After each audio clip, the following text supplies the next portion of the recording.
This is the Voiceover Gurus podcast. Real talk about the voiceover industry with your hosts, Linda Bruno and JJ Wilson.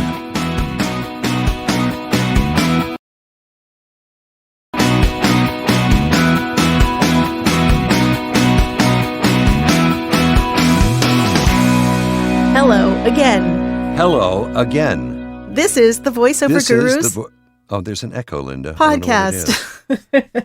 Welcome back to the Voiceover Gurus podcast. I'm Linda Bruno. And I'm JJ Wilson. I was giving a very pregnant pause there. Yes, you were. We were trying to do our robot voices for our intro. That is correct, Linda. Welcome. No, I am doing the AI voice. I was just on TikTok because Matt sent me a video, and I'm scrolling through TikTok, and I think I heard Bev Standing's voice being used by people because it was a female, and it was clearly automated because watch this video, it was just like... Hey, what are you? Some kind of a-nut? It's so realistic. Yes. There's some English voice they're using now. I've seen it on about 10 different YouTube videos now. Really? Yes. Oh, yes. God. So I had them all killed. So it's all right. Yeah, one of them, because they were back-to-back videos, 2 different accounts, and the woman's in the same cadence, the same inflections, and she's watch to the end. I was like, no human being would say that. So Could I ask a dumb question? What's that? Don't they have to pay for the AI voice, the people who use them? I don't, would on TikTok? No, I mean, these are like shared sounds. Oh, but I mean, if they go to I don't know the name of the company, I forget what it is, that deals only in that, and you send them their script and they have one of their AI voices, they lay it in and it reads the script and then you get it back. Right. But that's got to cost money. From who? For who? I can't. The person writing the script, or what are you talking about? The person who wants the voice? The company itself that has the AI voices. You send your script into them, and right. The computer reads it, and then you get back a file with a half-witted voice. Yeah, well, definitely. It costs them money. It costs whoever's producing the video. Why not spend the money on somebody that's real? Because it's super, super duper cheap. Oh, how cheap? It's like $25 or something crazy. Oh. I know. Yeah, I know. But it won't be long. I don't think it'll be long. They'll get greedy. We're not going to spend all our time working on something and thinking about something that we talked about last time, right? Did we talk about that last time? Yes, we did. It's a good thing to talk about. It is a good thing to talk. It's funny. I listen to it and then I'm saying, well, so far this is okay. And then he says, and then we will go to the store. and I go, nope, they don't quite have it yet. So I'm not going to worry about it. So anyway, Linda, here you have a question from one of our students. No, not yet. I think we should talk about the course that is involved in and we had a great guest the other night. Mm-hmm. David Hughes sat in, and that was just marvelous. Well, that's the online workout. Workout. That's the live online workout that we do, which everybody Wednesday pretty nights? much knows about. Yeah, but we created an online voiceover course that you can take with your own sweet time, and actually had a few students already get through it. I don't think it takes too long to do, but they sent assignments. I did in 8 minutes. Great. I actually have quizzes and I have assignments that they have to record, and they've been sending me the recordings, and I've been approving it or whatever, listening to inflection and listening to how they're treating the copy. And so far, so good. Of course, I got some kinks that I'm working out, which worked on a little bit more last night, but the course is only a couple weeks old. So, but it's fun to get that, and people are already getting a benefit out of it because we already had somebody at one of our online workouts. Another student already booked their talent assessment for next week. And then another student already booked her first and had her first lesson with me last week. But it's a good way for you to be able to study with us affordably, so you don't have to make a huge commitment. But we have the 3 packages, and the intro package is super affordable. It's like $4.95. And you do the online course, and you get a talent assessment, which is basically an hour lesson with us. Right. Plus, for a limited time, you get access to one voiceover online workout with us too. So, yeah, so it's exciting. Yeah. I just want people to know about it because it's the best way that we have found to be able to coach people affordably. So you don't have to spend a ton of money to figure out if this is something you want to do. Right. It pretty much covers end to end, in a certain way that, like you said, they send you files, they send you answers to questions, what was the meaning of this line, and teaching them a little bit of everything to give them an idea of what it's really like. Right. And I say again that people just don't understand who've never done this before, and they come to us. And you were talking about somebody the other day who does an hour lesson and a demo for $500. Oh my God, this person. Now, how can you learn to interpret copy, learn accents, working with clients, doing sessions on the phone, billing? He does it in an hour. I'm completely Isn't that disgusted. amazing? Yeah, I know. Completely disgusted that someone would even, how dare you insult people's intelligence to think that they're going to have a fully produced, and he says, I'm going to give you 6 produced clips. It's all going to be put into a demo, all with 1 hour of training from me. You're going to be able to do this. And that's where the BS lies. It's just... Where's the rest of it? It's disgusting. I mean, a demo is not all you need. You need Right. lots of knowledge about a lot of things to do this. But this person has also claimed that they were the voice of a major network for 10 years. Which Oh, yeah, I was too. no one can find proof of this. Wait, was that minutes? No.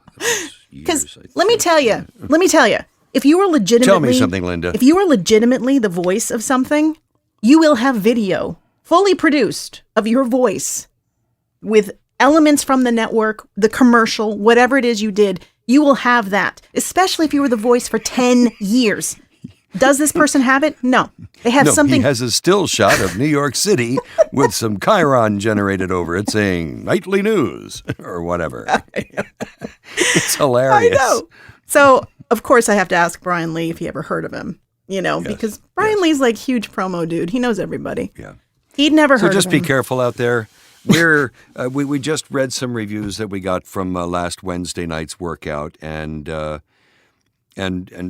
most of the comments that we get from our podcasts is that we keep it real.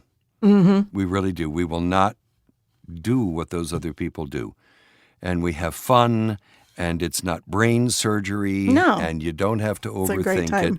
But there is a lot to learn. Yes. And you can do it. Yeah. It's not brain surgery. Right.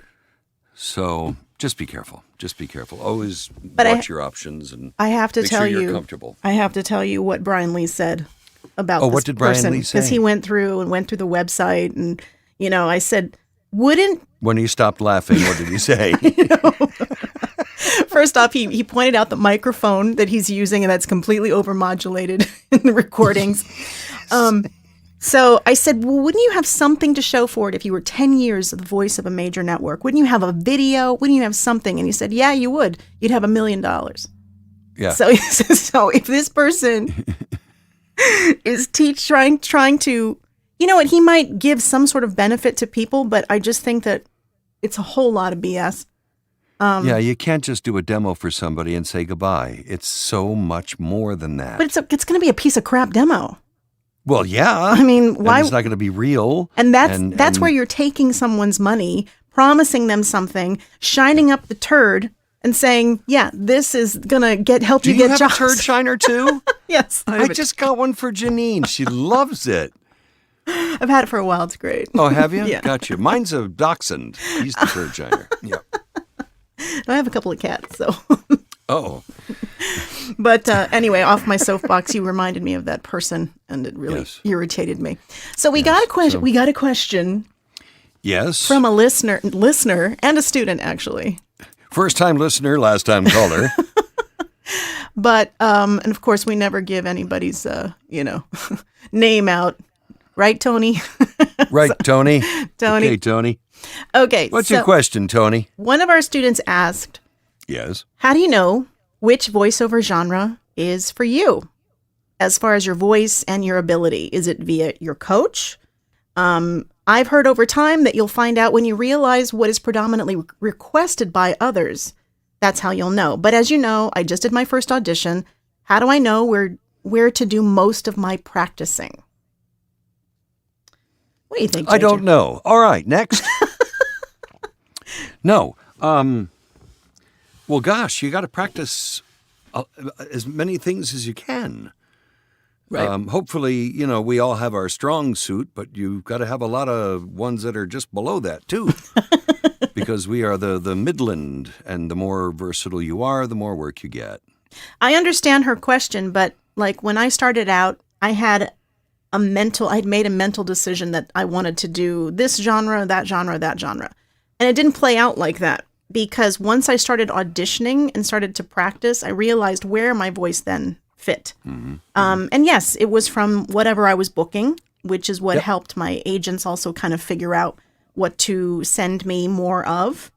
But a voiceover coach, that's the purpose of a coach, because they're going to hopefully throw at you a bunch of different scripts and see how you like work we with do it. every Wednesday night. Yeah. They get everything from Promos to... from awards shows to promos to plumber videos. Right.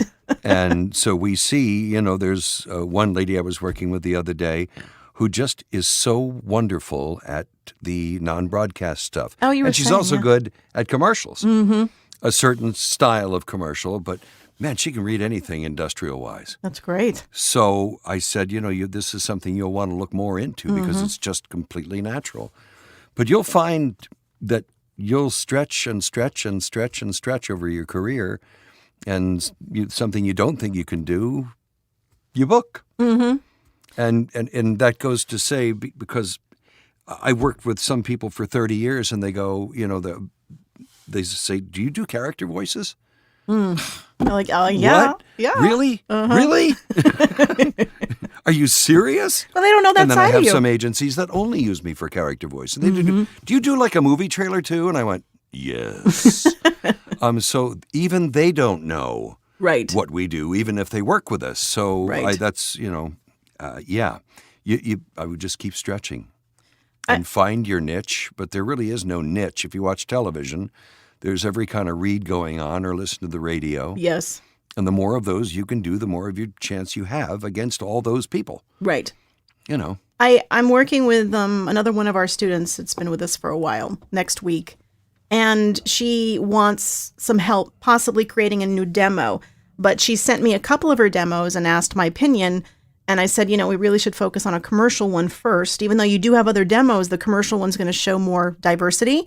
But Right. I have to be honest and say that a lot of the stuff you're doing sounds exactly the same.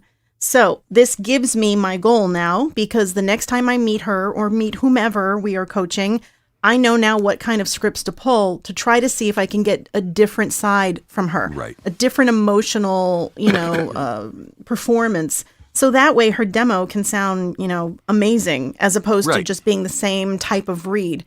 But that's the only way you're going to find out if you're good at it, is if you have to be challenged to do it. And then we do that in our Wednesday night classes. Sometimes, we'll do the read that's obvious for the script. And then JJ will come in and say, okay, let's have some fun here. What? Or like David Hughes Yes, did the other night. I was just going to say that. I mean, what was it he had them do? Like a Hamilton version, like rapping. Yeah, it was like rapping. And oh, my Lord, it was a completely different It's read. fantastic. So, and he, the thing he brought up was the first 5 seconds. Mm-hmm. And in any audition, your demo. So in the first 5 seconds of the demos that I make for myself, I try to go from one extreme to the other. Maybe with a movie trailer first and then to sandals. Mm-hmm. So they know that, wow, geez, he can go from there to there, so he can probably do everything in between. Right. All in 5 or 6 or 7 seconds. Right. And you're done. They go, okay, we like him, and that's it. That's how it goes. It's not, oh, God, is my demo? It's 1:58, but should it be 2 minutes? And I'm going, oh, my God. Yeah, we had a nice treat last workout because David Hughes joined us to coach. He had never coached with us before. And, you're not always going to have 3 coaches when you come to us. It's usually just me and JJ. But every so often, we're going to have that third coach. Sometimes we have an umpire, but no 4 no coaches. fire, no coach. And Right. he was fantastic. He was having a great time. But boy, Yeah. to get his I have been perspective. directed by David many times. Yeah, me too. And he just comes from a whole different, I don't know, sometimes he just says things that I go, huh? And then I try them, like the rapping thing, and I try them, and it's like, oh my God, that really worked. Yeah. He had some amazing suggestions. Don't be afraid to try to, if you get your hands on a script, see if you can get 6 different reads out of it. Yeah. Completely different reads. That's and great that'll advice. help you get ready to join with Linda or myself and get the demo done and have some versatility and show people that you can go from here to here. You have to push yourself to make it different, because otherwise, what's the point of doing a demo if it's going to be the same thing over Right. and over and over again? Exactly right. You could just play the same spot over and over and over again. If you know what I mean, Linda. I know. Oh, I know. Okay. But I urge you, NBC. WNBC. I urge you that whatever coach you're working with. You're urging me? I'm urging the folks that are listening that whatever coach you are working them. with, Somebody's listening? that you please ask Oh, God, I wish I'd known. I would have worn something. for some challenging Different. scripts. There shouldn't have been a pause there, probably. What? Try not to play it safe. I noticed that sometimes in the workouts we have some repeat students, and sometimes they'll pick stuff, and I'm like, yeah, that's too safe for you. You need to try something different, because they know, Yes. okay, my voice works for this, but that's not Yes, the I'll point be of our good. workouts. Yeah. Because then we don't have much to tell you. We're like, yeah, no, you did it great. Okay, next, Next. What's the point? You have to be challenged. Absolutely. You have to Just- be challenged. And again, every week we see it with people who are new and some who are not so new, that they're still afraid to let go. I know. That's the hardest part. That's the It hardest is. part. It is. It really is the hardest part. I tried to get. I finally she did come out of her shell. It was one of our students the other night, and I just felt like the energy wasn't there for what was needed for the spot. So we talked about character key. Have we ever talked about character key on this program? Oh, yeah. Oh, okay. So I gave her the character key of a cheerleader. We're at 65 episodes, 67 okay. episodes. Okay. No wonder I can't remember. But I give her the character of a cheerleader, and hers is going to be different than anybody else's, different than mine, different than yours, different energy level, and it still wasn't quite enough, and it looked like she was just feeling a little embarrassed and like, oh my God, I must have sounded ridiculous. You're like, no. And I just remind you again that when you think you sound ridiculous, you're almost there. Right. Yep. It's That's true. all. You've got to be able to let go, and it's hard because we are watching you. Right. But if you're not doing enough physically, I will jump in and go, what, don't you have any hands? Don't you use them when you talk? You can't do a voiceover without, using your face and getting into it. When I say getting, I do that with my fists. Yep. I punch the microphone and have to do another take. Well, to answer the student's question, though, I mean, she on her own, she's not going to be able to figure out what she's good at, because you got to get the feedback. Right. So Right. I can do that by turning up my headphones really loud. Feedback. I know. Yeah. But you have to stretch yourself, like we always say, because of the fact that this business is so difficult, that you have to be good at a lot of different things. If you want to make it like a continual income every month, then you have to stretch, because it's just there's too much. There's a lot of work out there, but there's a lot of people too. Dave told me an interesting thing the other day. He said that he did a casting for one of the online pay-to-plays, and he said anytime he does a casting, only about 20% of the respondents are usable or even usable to think about. Yes. So if you have talent, you are being grouped in with all these other people that don't know anything about the business and are just sending off audio files to producers like Dave. So it kind of surprised me that it was only 20% was usable. I've heard that from lots of people. And what's really, it's good for all of us, but there are 30 or 40,000 members of some of these things. Right. Yet it's hard to break 50 auditions. Right. They're not sitting there doing it when back in the day I was just on them, and they finally slowed me down because I was doing too many auditions. Mm-hmm. And I would book one here, book one there, but there's not a whole lot of people who are paying attention like the really, really serious people. So they may have 40,000 people on board, but only about 60 of them are paying attention. And 20% of them are good enough to do it. Right. So that really gives you like a 1 in 20 chance of booking these things. So be in that 20%, you know? Exactly. But you got to be good. You got to get good. Yes, and you got to get fast. Yes. And, that's what they don't teach you at some of the places, You got to edit these things. You can't just send in all your mistakes. Right. And I'm surprised sometimes at how fast people get these things in. Mm-hmm. When it says, one audition received, I'm going, geez, I just haven't even finished reading the email yet. There can't be any. He must be perfect, or it's just a mess. Mm-hmm. So, yeah. Another producer, he asked me to audition like 2 weeks ago, and of course I check in afterwards and go, hey, whatever happened with this job? Oh, sorry, what? And he says to me, he goes, they went with the classic. They went with another talent. He says, but honestly, when you sent me your audition, I thought, oh, thank goodness there's actually a decent one I can present. And I thought, shoot, man, wow. It was really that bad? But then why didn't I book it? Do you know why that's happening so much on the pay-to-play sites? Because of the people who are doing, we'll give you a demo after an hour. Yeah, exactly. They're not learning anything. No, exactly. And they sound like it. Yep. They can't live up to the demo that took them, I know. He may spend an hour with you, but it probably took him 4 weeks to get the demo done. Mm-hmm. And like I said, if you don't get the audition done and in 3 minutes, you're going to be number 14. Right. And they've probably picked their talent already. So you have to get good at the behind-the-scenes things as well. I remember he was playing back for me some of the auditions. I don't know if I brought this up. It was for an Italian restaurant. And he had asked for people with authentic Italian accents. Hey, how you doing, Tony? That's authentic, I'm sure that most of them weren't. Yeah, he got like 2 viable things out of like 30. Yeah. And he also asked for male talent. Yeah. And there were women that had submitted. And one woman submitted, but she started her audition off with, all right, let's do this. And then she started doing this. Okay. That works sometimes, but not. All right, let's do this. Let's do this. I must tell a quick story. Sometimes if it's a really out there spot and they want you to slate first, sometimes I will slate as the character.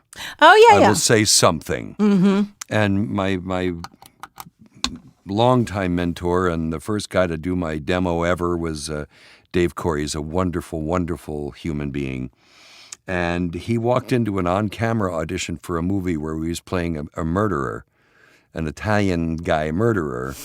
And he walked in, and I guess the producer and the director, and and he walked in, and the first thing he did was, "Fuck you," to all of them.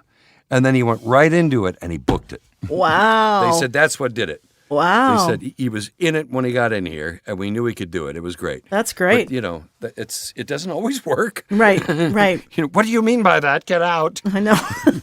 But most of the time, it's better to just slate as you, and then they see that the audition you're doing is, there's the versatility right off the bat. There's the normal JJ saying, "Hi, I'm JJ Wilson," and then "Now in a world," something like there's that. movie trailer you JJ. can change it, yes. Mm-hmm. So, yes. Are there any other questions, Linda? Dear God, woman. Well, continuing on the topic of needing to be diverse, this isn't something that ends once you start to make money in the business. You continually need to keep up with what's booking. And I have a good example of that. This past week, I auditioned for a pretty big job that I got shortlisted for and basically called back for. And the read is not my normal read. My normal read is kind of the upbeat and I'm friendly and da-da-da-da-da. And this read was so low-key and so just like, hey, just talking about this and this is what you should do. Da-da-da-da-da. That's not naturally me, but I've had to work on it. So I didn't book it because it would have been, recorded today.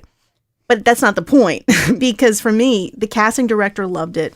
She called me to do it again. And I knew, okay, fine. I'm in the zone. I'm in the area of this type of read of what is wanted. But that's just practicing and listening and so I didn't book the job, which that kind of stinks because it was a decent pay.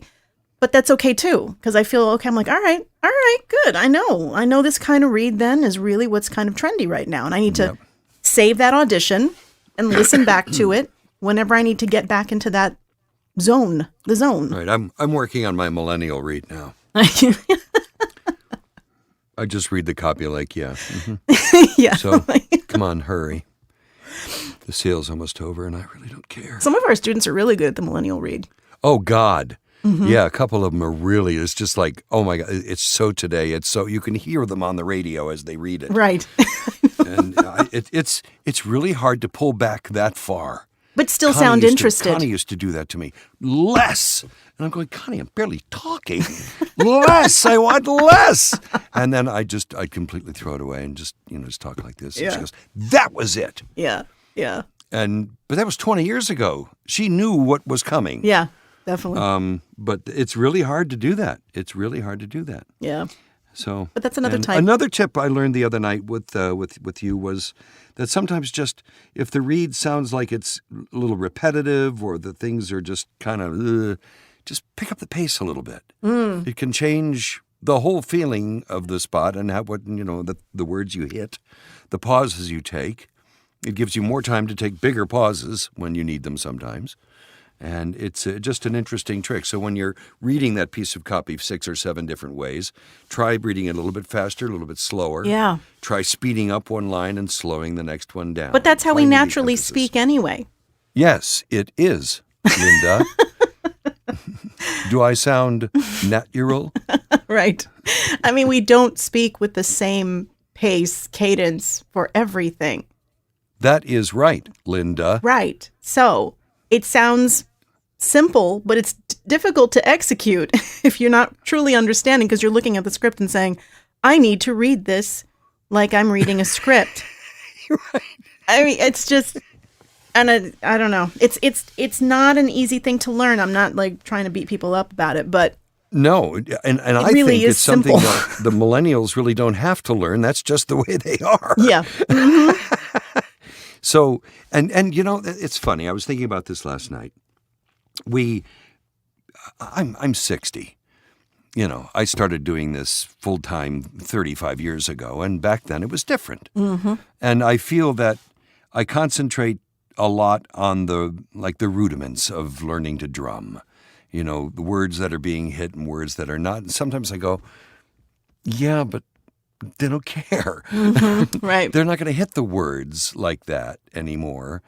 But the problem is that we've run into this a couple of times now with Alyssa, and I love the way she approaches it. You have to care. Yeah, you do. You do. You can't get around that. No, there are still things you must hit, and it still must sound like you understand what the hell you're talking about. Right. Mm-hmm. It's true. The comparisons have to be there. The rudiments must still be there, even though you're reading it like a millennial. Yep, it's true, and that is the little tricky balance that you have to do. Is. Yep. Well, good. I think we answered her question. I mean, I hope so. Probably It not took the friggin' easiest. half an hour. Probably not the easiest path to go, but it's a good question. Yes. Yes. Did Robert have another question? Oh, well, we'll do that another Tony? time because we're about to wrap up. Oh, we are? We are. Oh, I didn't bring any wrapping We paper. are. So if you do have a any question Scotch for tape? us, What? something that you would like us to discuss, email us at info@voiceover.guru. Guru. But head to the website, voiceover.guru, and that's where you can book the online workouts, as well as on the main page, you'll see the icon that you can click to check out our online The course. classes. Yeah. Do the course and the classes and yep. Yeah, and that's a really affordable way to get started. Just to get started, even if you're just like, I don't know if this is for me, Well, find out, and we're going to tell you. And we're not going to promise you a demo in 1 hour. Right. You'll be lucky if you get a demo in But a couple months. If I may add, that we've had to tell a couple 3 people that Couple 3. it's time. Couple 3. Who've been studying for it's different times for different people, Right. Length of time. But in the last couple of weeks, I've gotten to tell a couple of people I don't have anything else to say Right. to you. Your reads are all good now. You know the rudiments. You've got your studio set up. You're a member of this. You got a good mic and everything's going well. Just start doing it. I think it's just that there's a comfort level that has been established, and people enjoy having that feedback from you. Yes, You know? yes. And so, I get it. But it's like we don't want you spending money if we don't feel Exactly that right. you need and that to. was the point. That was the point. Right. We're not going to keep you on forever, even though we know that you're ready to go try it. Right. And go, wait, there's one more thing you could learn. Because it gives the other people a chance. And then they call a week later and go, I just booked a $1,500 job. Yeah. Which probably paid for all of the damn classes they took and all of the workouts in one gig. So, and I was, I actually get, like puddly inside when I hear that. I thought, oh, that's incredible. Yeah. And so anyway. Well, people continue to, even after they have their demos and they're out there working, they still come back and coach with us. Yes. Because they want to learn other things. Warm-ups, yeah. Or they want to learn I heard something one else. of our students on a spot the other night on YouTube or something. I forget where it was. And I just sat there like, oh, yeah, well, so Linda and I that helped her do that. And man, it was a great read. That's it just great. was a great read, and it was so perfect. And it I don't know. Fantastic. I couldn't do to people what people do to people in this business. I'm just not. Oh, makes my blood boil. Makes my blood boil. Don't like it. I don't like it. I don't like it. And then I get all hot and sweaty. Right? I know. Yeah. It's true. We do appreciate the wonderful reviews that we're getting on Google. Yes, we do. Especially about the podcast. People feeling a comfort level with us. And I guess it's just because we're real. There's no BS. Yeah, what you hear and see sometimes when the cameras are working is Not what today. you get. Is what you get. Yeah. We don't don't mess have around. we don't have an ulterior motive, other than trying to help you, and that's the God's honest truth. Right. So we wouldn't make Was that the lightning behind you? workout so affordable if it wasn't. Just kidding. I got to pay my mortgage, so we need to raise the rates. Okay. Okay. Mortgage. Oh, God, I got to pay the mortgage, too. It's the 4th. Oh, dear. Oh, dear. But anyway, that was great. That wraps up another episode of the Voiceover Gurus podcast. It certainly does. Yes. We'll just buckle it up and turn it off and say bye-bye. Yeah, and I think the next podcast we actually have No. I a already said special bye-bye, guest. Linda. We have a special guest on the next podcast. Oh, yes, we have to mention that. Yes. So let me retract my bye-bye. But we're not going to tell you who the guest is because I want to make sure it all gets done and recorded. Sorry, JJ. Everybody have a great rest of your day or night or week or whatever you're celebrating. What are you doing, JJ? Going back into record because I hit the space bar. What? Just a second no, ago. are you... Just a second ago. I'll glue it together. See? This is the real stuff that happens. That's the real stuff that happens. Yep. Nothing edited here. Yep. All right, everybody. Say goodbye, Goodbye, JJ. JJ. Take care, guys.